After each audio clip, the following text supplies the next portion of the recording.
আমরা তো সবসময় দোয়া করতাম যে আল্লাহ একটা ব্যবস্থা করে দেন আমাদের, কিন্তু ন্যায় বিচার অনেক পরের হিসাব ছিল। সুবিচারটা পর্যন্ত আমরা পাওয়ার আশা করতে পারি নাই, যে যদি আমি বের হতেই না পারবো তাহলে আল্লাহ কেন ওকে আমার কাছে রাখবে। পরবর্তী সময় দেখলাম যে না, সবচাইতে অবহেলিত ব্যক্তিটাই সে ছিল। এই যে 16 বছরের জেল জীবনে ঠিক মুক্ত হওয়ার আগে বা যখন শুনলেন যে বাংলাদেশের একটি পরিবর্তন এসেছে, সেই পরিবর্তনের পরে কি আশা করছিলেন যে এভাবে বের হতে আসলে পারবেন?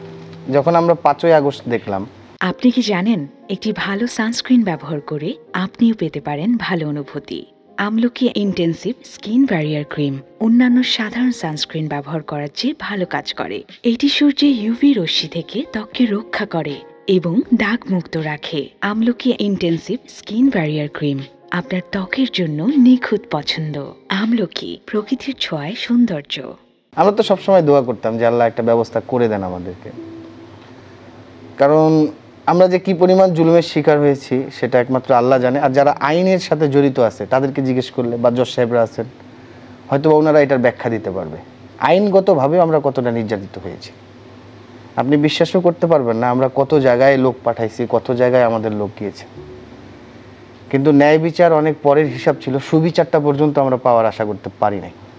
মানববন্ধন থেকে শুরু করে আপনার ডিসি অফিসে আমাদের স্মারকলিপি প্রদান থেকে শুরু করে পরিবারগুলো রাস্তায় নেমে গেছে ভাই, কিন্তু কোনো প্রতিকার পাই নাই আমরা।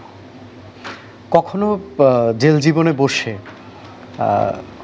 মনে হতো যে মুক্ত কি আদৌ হতে পারবো, এরকম কি একটা আশা ছিল ভাই, কারণ আমি একটা জিনিস সবসময় চিন্তা করতাম যে যদি আমি বের হতেই না পারবো তাহলে আল্লাহ কেন ওকে আমার কাছে রাখবে।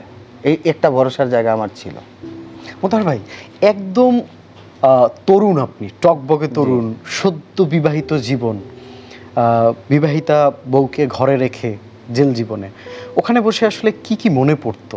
সবসময় মনে হতো যে যখন নিয়ে আসছিলাম ওর বাসা থেকে, যখন আমাকে তুলে দেয় আমার হাতে, বলছিল বাবা আমার একটাই মেয়ে, আদরের মেয়ে, দেখে রাখিও।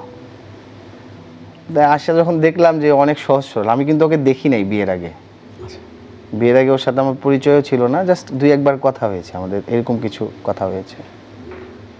তো যখন আমি দেখলাম যে আল্লাহ এত নম্র, এত ভদ্র, এত সফট মানুষ, তো চিন্তা করলাম ও একটা ধমক নেওয়ার মতো অ্যাবিলিটি রাখে না, তো আমারই আগলায় রাখতে হইব। তা আমি বললাম ঠিক আছে, সমস্যা নাই, দেখে রাখবো ইনশাল্লাহ। কিন্তু পরবর্তী সময় দেখলাম যে না, সবচাইতে অবহেলিত ব্যক্তিটাই সে ছিল। তার যেটা প্রাপ্তি ছিল, তার যেটা প্রত্যাশা ছিল, আসলে কোনোটাই সেভাবে পূরণ করা সম্ভব হয়নি আমার।